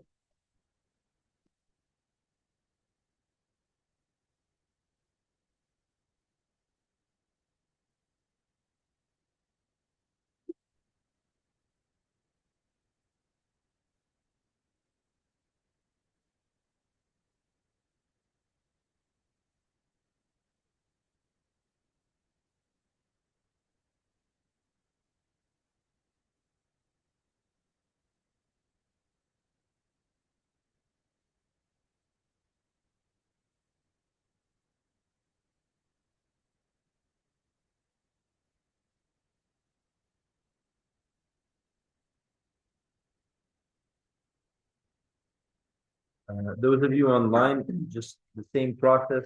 It'll be uploaded in the next few minutes. You log on to Sycamore, the specific class, which is IOK Arabic 1 and 2 / Qasas. Under documents, it will be quiz 8. There will be a Word document as well as a PDF. They're the same. Pick one. And just do like you've done before. If you plan on coming next week in person, Monday or Tuesday, then bring it in person, but also submit it through email once you're done taking it.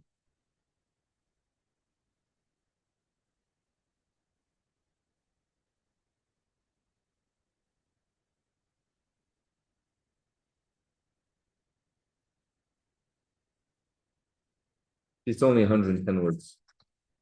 It was supposed to be 120, but Amira got that question right the other day, so it was 110 words, 15 special mubafs, family 2, 3, 4, and 5. I wanted to make it longer, but it was conserved paper Thursday. Okay, so let's be more environment friendly. So make it 6 pages instead of 8.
Hey, those of you online, it's uploaded now. Because I tried to do my best in terms of the vocab, which is that if you were not given a plural in the book, I tried my best to say no plural. And if you were given a plural, then I did not mention anything after the word.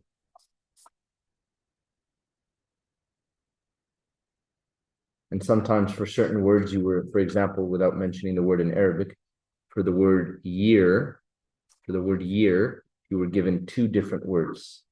One of them you were just given the singular, and the other one you were given the singular and the plural. And I think when it comes up on the test, I put year and I did not put no plural next to it, meaning I want the one that has a plural. Just be cognizant of that.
Hmm.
Yeah.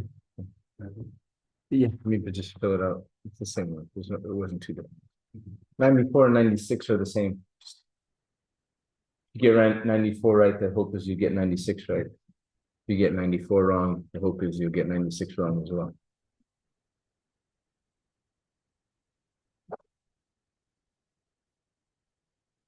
But if you get one of them right and the other one wrong, then you're just challenged.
Thank you.